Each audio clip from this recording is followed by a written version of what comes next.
ఏదైనా సరే ముందు జాగ్రత్త తీసుకోకపోతే చిన్న సమస్యనే పెద్దగా మారుతుందండి. ముఖ్యంగా మనం డ్రైనేజ్ బ్లాక్స్ గురించి మాట్లాడదాం.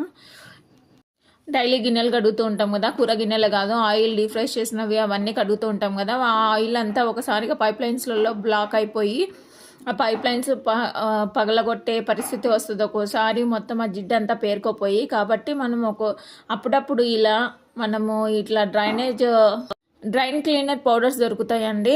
ఇప్పుడు నేను ప్యాకెట్ చూపించాను కదా, అలాంటివి డిఫరెంట్ కంపెనీస్లో దొరుకుతూ ఉంటాయి. అవి తీసుకొచ్చి నెలకు ఒకసారన్నా ఇలా వేయాలి.